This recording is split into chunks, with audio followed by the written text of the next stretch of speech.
Mookie Betts, whose total contract value is now the second largest in baseball history, behind only Mike Trout. And look at the company he keeps. You say to yourself, just how good is Mookie Betts? Well, he's this good. On a per-game basis, he's the seventh most valuable player in baseball history, just ahead of Willie Mays and just behind names like Ted Williams and Lou Gehrig. So that is remarkable. And we are finally here, and we have got everybody ready to go. Jessica Mendoza is with us this morning, getting ready to go. And Passan, I'm going to give you the credit. So, Jessica, if you've been watching, you know that I have basically put the responsibility through all of the labor nonsense that we dealt with over the last few months on Jeff Passan to get this thing done. And Passan, congratulations. You got us to the finish line. It's opening day. How do you feel?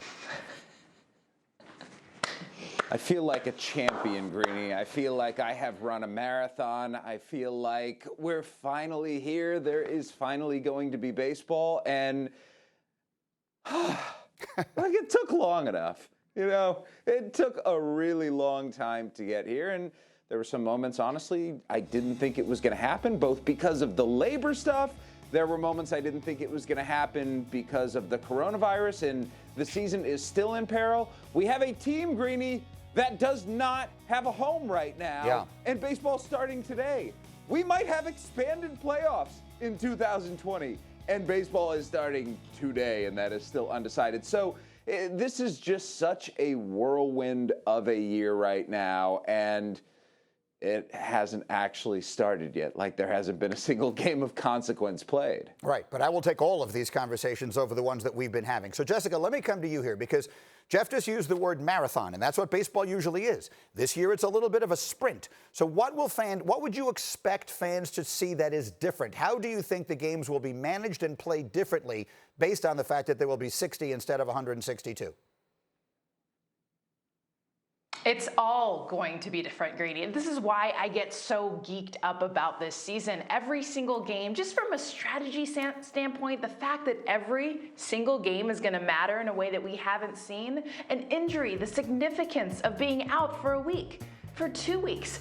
I think about the creativity that we're going to see, the fact that you're going to not see fans, and just the players, the history. I mean, how this moment is going to be looked back on, and the teams that we're going to see rise up, and especially the stars. I think about guys even last year that were hitting close to 400, hitting a 1,200 OPS in just 60 games. They are going to make history, and names that we probably don't even talk about right now are going to be huge by the end of the season. No question about it. I'm looking forward. I've been telling Passan for a while. I'm looking forward to someone hitting 400 this year, just so we can fight about whether or not it should count. But that said, you mentioned stars, Jessica. Let's talk about Mookie Betts, because he is now being paid like he's the second best player in baseball. Is he? Yes. I mean, this is a player, and Mike Trout will always have that crown, in my opinion. Mookie Betts is right behind him, and it's the athleticism. We can talk about his numbers. You mentioned his WAR, what he's been able to do in the course of even all baseball players in history, but Mookie Betts is that dynamic player on the field because of how he can move, his smile, his charisma. I am so pumped that he will be in the Los Angeles Dodgers franchise for the next 12 years, because he is a star, and he needs to be with a big team, because Mike Trout is not. Yeah, and Jeff, of all the things I was expecting on the day before opening day, I didn't have a $365 million contract extension written down among them. So what was the reaction around the sport yesterday when this happened? The reaction was, we're still in the middle of a pandemic, right? And that's the crazy thing about this.